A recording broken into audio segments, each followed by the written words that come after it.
On November 20th of 2018, the defendant, right over here, murdered a family of 4 in their own home. His younger brother Keith, Keith's wife Jennifer, and Keith and Jennifer's 2 children. The defendant's 11-year-old nephew Jesse and his 8-year-old niece Sophia. He waited until dark, until the early morning hours after midnight, and he came prepared.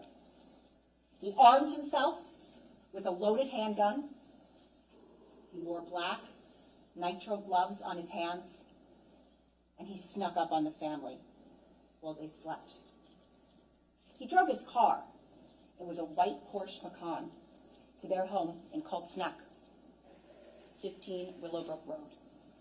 When he arrived, he turned off the generator to their home, and then he cut the power to the house from the outside by removing the electrical meter. And then he waited in the dark, waited in the shadows, waited for his brother Keith to come outside. Sure enough, when Keith came out to check the generator, the defendant gunned him down.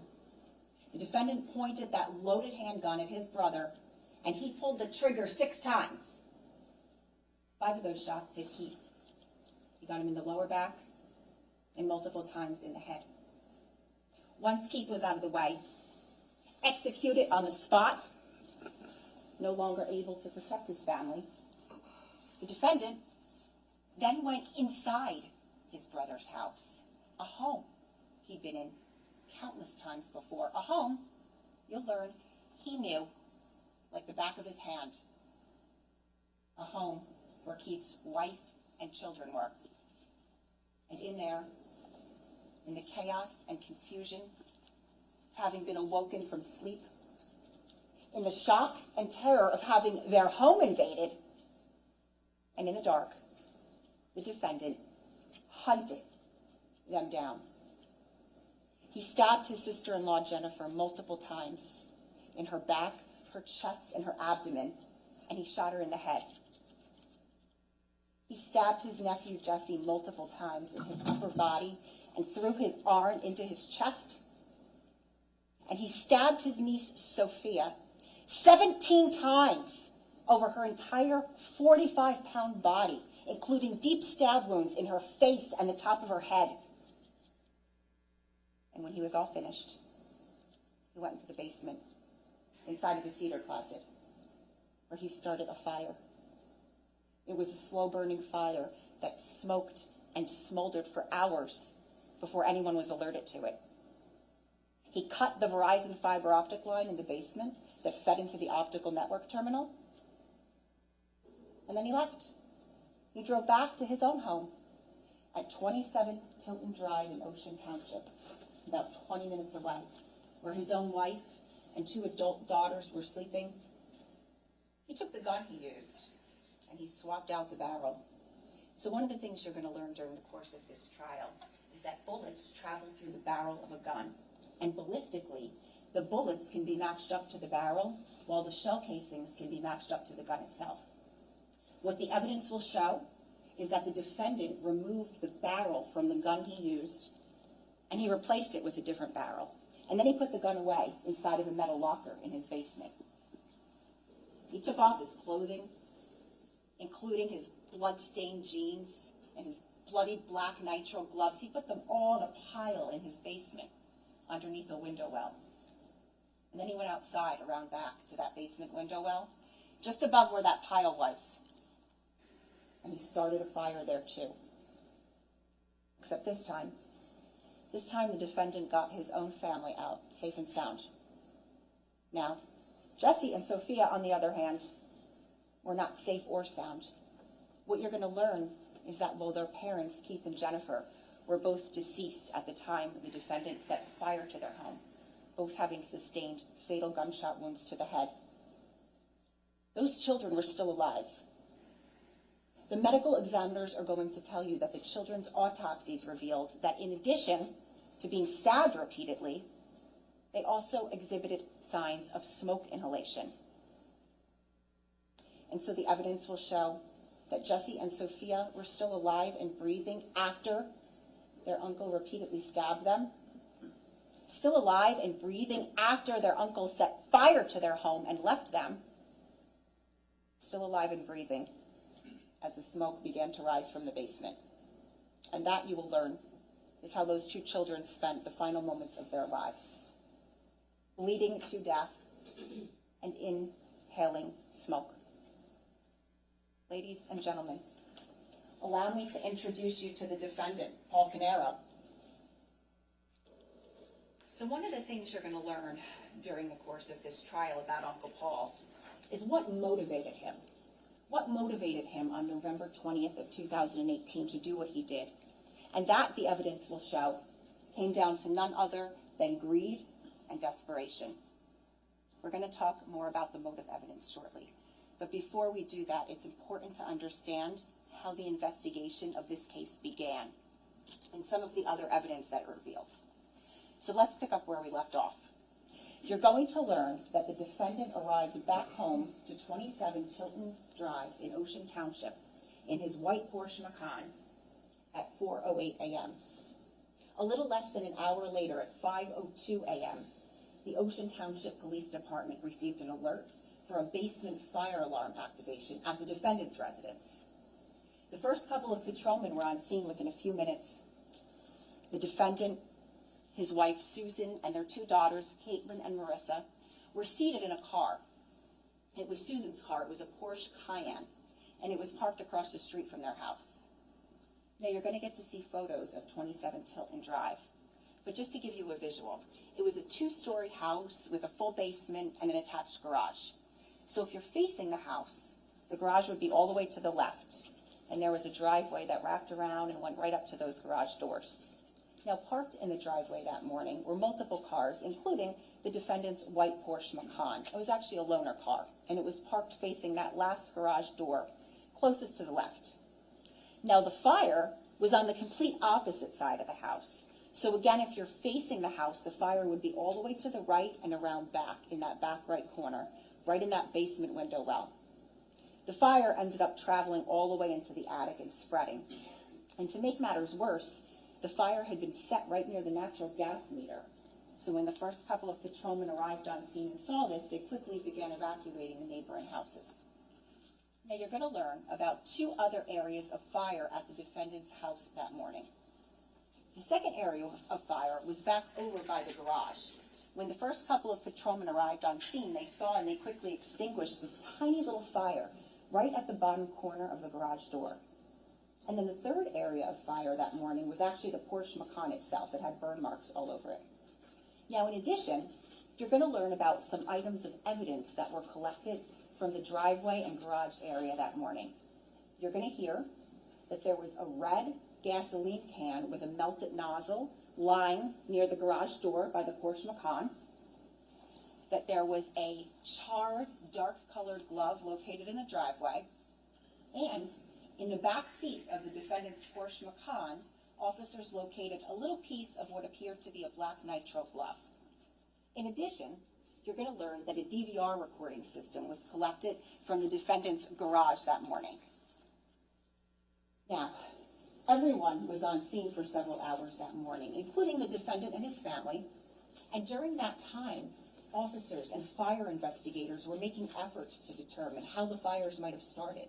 Remember, they knew nothing about what had occurred earlier in Cold Sneck at that point.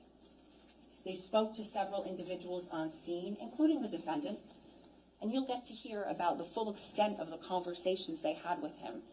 But basically what he told them was that he was awoken to the fire alarms going off, that he saw smoke coming through the vents, that he collected his family, and that they all exited the house. He tells them that he later went back inside of the house, into the garage, and backed out Susan's car. It was the Porsche Cayenne that they were all sitting in. He also tells officers that he hurt his hand somehow, that he banged it on something on the way outside of the house. And officers observed, and you'll get to see pictures of the back of the defendant's left hand. There appeared to be some sort of an injury to it. Now, time goes by. It gets to be about 11:45 a.m. and detectives asked the defendant and his family if they would come to the Ocean Township Police Department to speak further, and they agreed.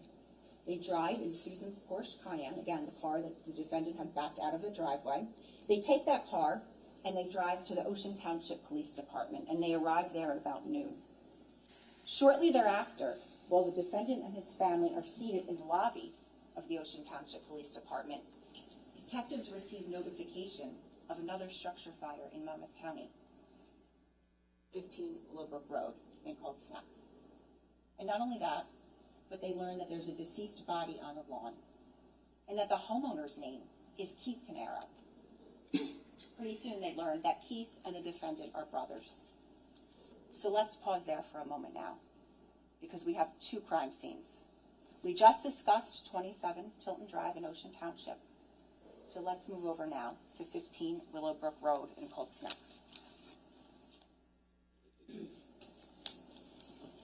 The police were first alerted to 15 Willowbrook Road by a 12:33 p.m. 911 call from a neighbor who reported seeing smoke coming from the residence and a deceased body on the lawn. The first couple of patrolmen were on scene within a few minutes. Keith Caneiro's body was lying face down in the grass. The hood of his sweatshirt had been pulled up over his head, and there was blood pooled and congealed near his head. Signs of rigor mortis had set in, and Keith's cell phone was lying in the grass near his body. The first couple of officers on scene attempted to make entry into the house, but there was too much smoke. Shortly thereafter, when firefighters arrived, they made entry. Visibility was basically zero, but what they located inside of the home were the deceased bodies of 3 more individuals. It was the rest of Keith's family. His wife, Jennifer's body was located on the landing of a set of stairs in the foyer that led down to the basement. Her body was burned beyond any recognition. Their daughter, Sophia's body, was located on the landing of an adjacent set of stairs that led up to the second floor bedrooms, essentially right above her mom. And their son, Jesse's body, was located in the kitchen not too far away. Now, you're going to get to also see photos of 15 Willowbrook Road, both the inside and outside of the house. But just to give you a general description, it was a large house. It sat at the end of a long driveway about 250 feet off of the road. It had 2 stories, a full basement, and an attached 3-car garage. Now, there was this area near the house. If you're facing the house, it would be all the way on the right side of the house, and it was surrounded by shrubs. Behind those shrubs was where the whole house generator was located. It was large, as well as the electrical meter. What investigators found when they arrived on scene was that the generator had been switched to the off position, and that the electrical meter had been physically removed and was lying on the ground. Keith Caneiro's body was not too far away in that same area, as were multiple bullets and shell casings. Now, inside of the house, in the basement, there was a cedar closet, and inside of that cedar closet was determined to be the area of origin of fire. Also in the basement is where that severed Verizon fiber optic line was located. It had been physically cut. Additionally, there were some other items of evidence collected from the house, some items of ballistic evidence, as well as a kitchen knife from the butcher's block that was located in the foyer where Jennifer's body was. Now, based upon this evidence, as well as other evidence that you're going to learn about, including video surveillance footage that was pulled from certain areas near the defendant's house, you're going to hear about certain times during the course of this trial that are going to become highly relevant. Mr. Decker is going to talk to you a lot about that timeline in his closing argument. But essentially what you're going to see is a timeline start to form. I'm going to talk to you about just some of those relevant times now. But before I do that, let me first say this about the video surveillance footage. You're going to have the opportunity to watch it. And what is depicted on there is for you and you alone to decide. Not the officers who testify about it, not anyone else. However, what the state submits that you will be able to glean from that video surveillance footage in conjunction with the surrounding testimony and all of the other evidence is the following. The state submits that you will see at 2:06 a.m. the defendant's white Porsche Macan leave the area of his driveway and drive off. You are going to learn that the drive time between the defendant's residence and 15 Willowbrook Road is approximately 20 minutes. You are going to hear that at 2:52 a.m., power was lost to 15 Willowbrook Road. You're going to learn that between 3:14 and 3:18 a.m., a series of 4 text messages were sent from Keith Caneiro's cell phone to his brother's cell phone, advising that his power was out, that he'd gone into the basement.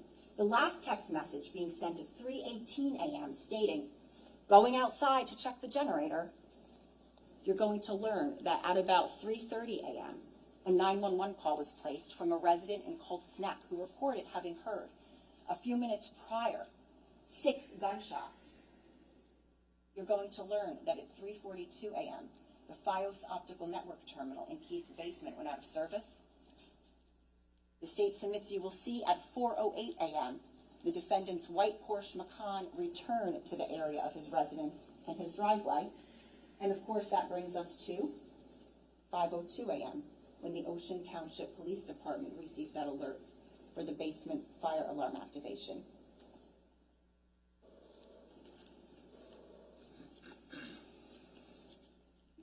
Now, in addition to this evidence, you're going to learn that multiple items were collected from both crime scenes.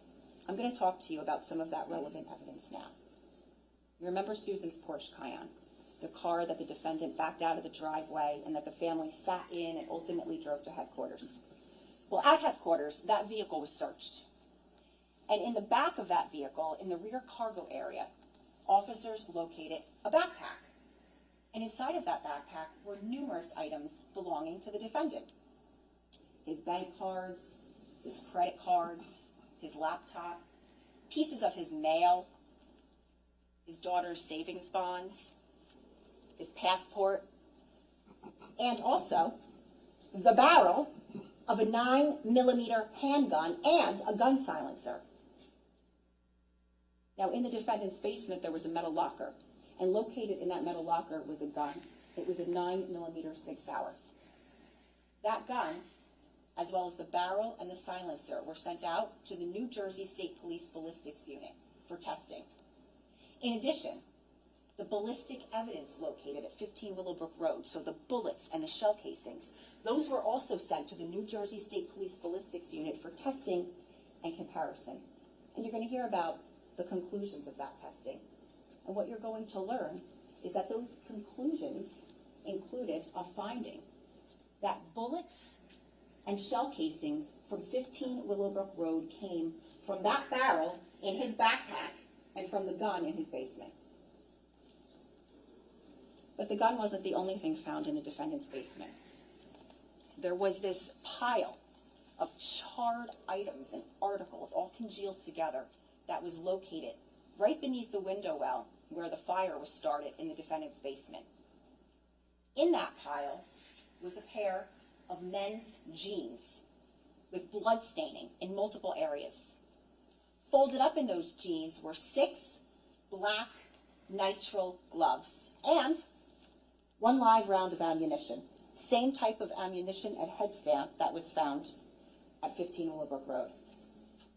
Those jeans and those gloves, as well as numerous other items, were sent out for DNA testing. You are going to have the opportunity to hear from the forensic DNA scientists who performed that testing. And they are going to tell you about their conclusions and findings for each and every piece of evidence that they tested. And what you're going to learn is that those findings, those results, included a finding that these sources of DNA located on multiple areas of those bloody jeans in the defendant's basement came from none other than his niece, Sophia Caneiro, and in one area from his nephew, Jesse Caneiro. You're also going to learn that Sophia Caneiro's DNA was on some of those black nitrile gloves as well as other items in that pile. Ladies and gentlemen, in addition to this evidence, there was another kind of evidence that was revealed during the course of the investigation, and we touched on it very briefly. And that is evidence of motive. What you're going to learn is that the defendant's financial circumstances in the months and the weeks leading up to November 20th as well as certain events that occurred just hours prior to the murders, are what motivated him. And while the state is certainly not suggesting that somehow these murders were logical or even remotely rational, when does murder ever make sense? The state is presenting these circumstances to you for you to consider as to the defendant's motive, for how he chose to deal with events and circumstances that all came to a head the night before, on November 19th. So one of the things you're going to learn about Keith Caneiro and the defendant is that in addition to their familial relationship, they also had a financial relationship. And it was this, the entanglement of their finances, that was the cause of some discord between the brothers and really the crux of the defendant's motive. You see, Keith and the defendant were business partners, and they had been for a long time. They owned two businesses together. Square One was a computer consulting company. It was essentially the more profitable of the two businesses, the moneymaker. Keith owned 90% of Square One, and the defendant owned 10%. The second business they owned together was called EcoStar. It was a pest control company, and they owned it 50-50. Now, what you're going to learn is that in the time leading up to the murders, the defendant's financial situation was, for lack of a better term, delicate. It was essentially a house of cards. What you're going to see is that while he made a lot of money, he also spent a lot of money. He had a lot of fixed expenses, a lot of debt, and he was having a hard time just keeping up. What you're going to learn is that the defendant had three main or steady streams of income that he would receive in 2017 and 2018. His first stream of revenue came from income that he and his family would receive through payroll from the businesses. Now, he and his family also received their auto reimbursement through the businesses, as well as their health insurance. His second stream of revenue came from insurance disability payments that he would collect. And you're going to learn he collected from a couple of different policies. And the defendant's third source of revenue came from money that he would periodically take from the Keith Caneiro Irrevocable Life Insurance Trust bank account. We're going to talk more about that momentarily, but what's important to know for now is that these were the defendant's three main or steady streams of income for those years, and perhaps most importantly, income that he relied on. And what you're going to see is that even with his income, he still had a hard time keeping up with his bills, his expenses, his lifestyle. The first point of contention came down to the businesses, more precisely to the future of the businesses. You see, Square One, the more profitable business that Keith owned 90% of, that had only one major client left, and that it received about 90% of its revenue from that client. That client's contract was set to expire and would likely not renew. Now, Keith had planned for this. He had foreseen this coming for some time, and Keith had a plan for his and his family's future financial well-being. And he communicated this plan to the defendant. Keith's plan involved, if Square One were to dissolve, his plan involved selling EcoStar, the business that they owned 50-50, and using his half of the proceeds from that sale, along with potentially borrowing money from his life insurance trust and or 401k to pay down his mortgage. He wanted to get a job in the marketplace and be done with the defendant, at least in terms of their financial relationship. Now, the thing about Keith's plan is that had it come to fruition, it would have had some negative consequences on the defendant's already delicate financial situation. For starters, he would lose his first steady stream of income, that being payroll that he and his family received through the businesses, not to mention their health insurance and their auto reimbursement. But secondly, you're going to learn that unlike Keith, the defendant would not have as easily been able to replace that income simply by getting a job in the marketplace because of his disability payments. Now, the second point of contention, and what really compounded the situation, came down to the defendant's third source of revenue, the Keith Caneiro Irrevocable Life Insurance Trust. During the course of this trial, you're going to get to hear testimony about what an irrevocable trust is, why someone would have one, and the exact terms of this particular trust. But basically, Keith had set this trust up back in 1999, prior to him and Jennifer getting married. Now, per the terms of the trust, it was essentially an estate planning tool, by the way. Per the terms of that trust, whatever money would be in there at the time of Keith's death was to be used for his wife. Now, if both of them were deceased, then per the terms of the trust, whatever money was in there would be used for the benefit of their children. And if all of them should become deceased, then half of that money was to go to the defendant and half was to go to their third brother named Corey. Now, after Keith created this trust, he purchased what's called a whole life insurance policy from Caneiro Life Insurance Company. The face value or the death benefit payout for that policy was for $3 million. He then transferred ownership of that policy over to the trust, so that now the trust became the beneficiary. The idea being that upon Keith's death, that money would go into the trust and then be distributed according to the terms of the trust. Now, one of the things you're going to learn about an irrevocable trust is that once the settlor creates it, so here the settlor would be Keith, once they create it, they give up a great deal of control and discretion over that trust, and instead, they appoint a trustee. In this case, Keith appointed none other than his trusted older brother, the defendant, as his trustee. As trustee, you're going to learn that the defendant was afforded a great deal of control and discretion over this trust. There's no doubt. You're going to hear that testimony. But what you're also going to hear is that that discretion did not afford the trustee to steal and deceive and act in bad faith. Now, like with any life insurance policy, there were premium payments that were due periodically to keep the policy active. In this case, those premium payments were due quarterly. And the way it worked was that a bank account had been set up at TD Bank called the Keith Caneiro Irrevocable Life Insurance Trust. But basically, it was just a checking account. And the way it was funded was through direct deposits from Keith's payroll. Now, the defendant's job as the trustee, or at least the job that he took on, was to make those premium payments from that bank account. So essentially, whenever those premiums were due, the defendant would go in to the online banking account, and you're going to learn that the defendant did most of his banking online. He would go into that account and make those premium payments over to the insurance company. Now, in about January of 2017, the evidence will show that the defendant began taking money from that trust bank account, that TD Bank account, sometimes to the detriment of paying the premiums. Sometimes you'll see he paid the premiums, sometimes he didn't. Now, in April of 2018, Keith called him out on it. When confronted, the defendant told Keith that he accidentally transferred money to the wrong payee, that he went and paid a school loan. $25,054 to be precise, that he accidentally transferred that money. He apologized, he said he would make restitution, and he said that he had his, quote, head up his ass, his words.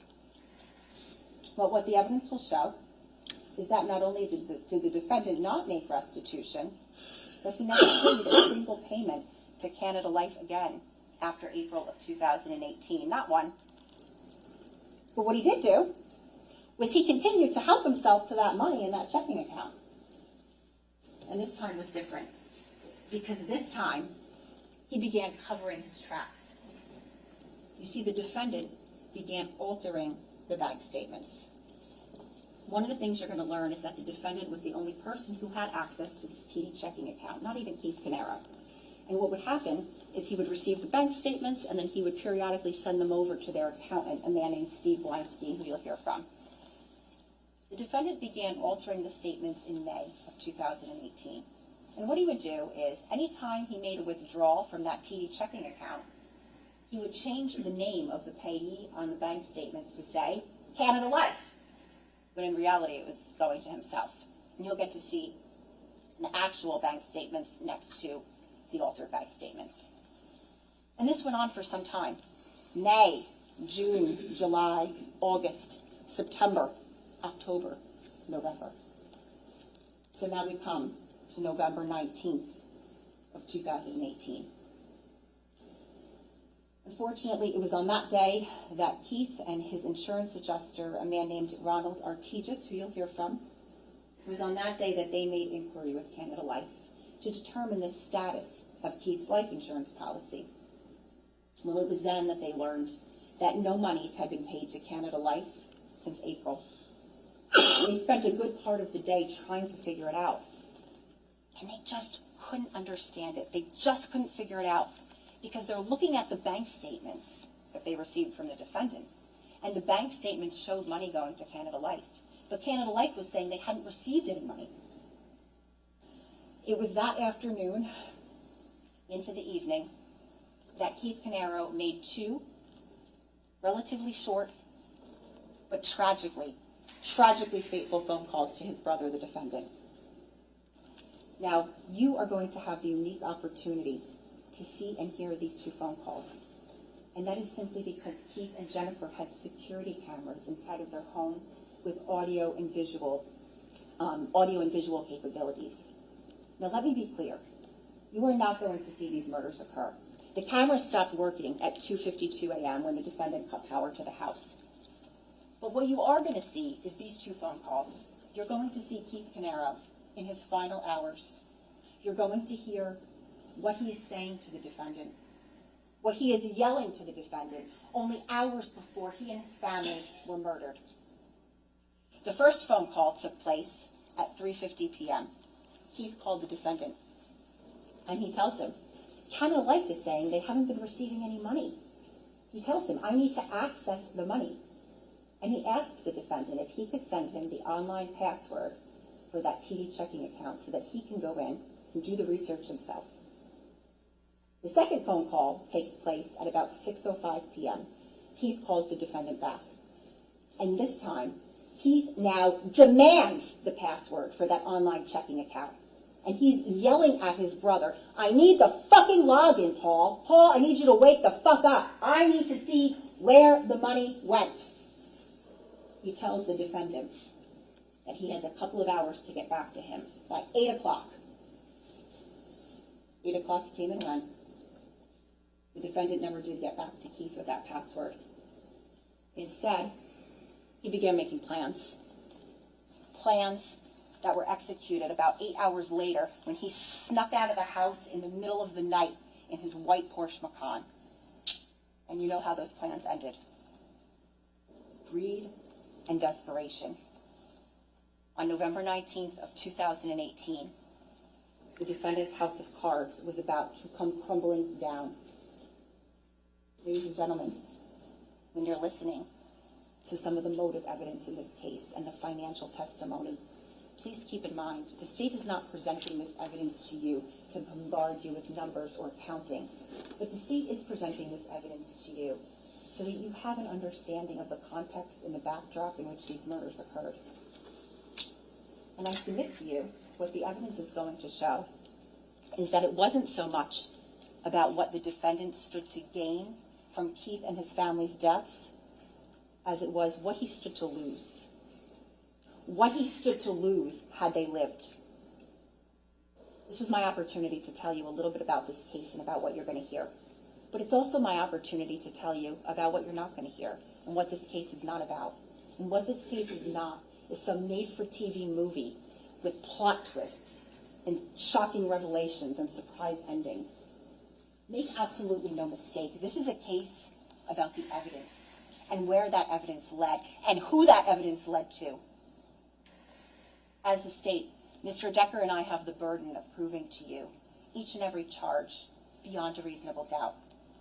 We also have the burden of proving to you beyond a reasonable doubt that the defendant was the individual who committed these offenses. And that is a burden we welcome. At the end of this case, I submit to you that the evidence will leave you firmly convinced that one person and one person only committed these crimes. One person who had the means, the motive, and the opportunity. And that person is sitting right here today. And at the end of this case, I submit to you that the only verdict that that evidence will support is a verdict of guilty on each and every count. Thank you.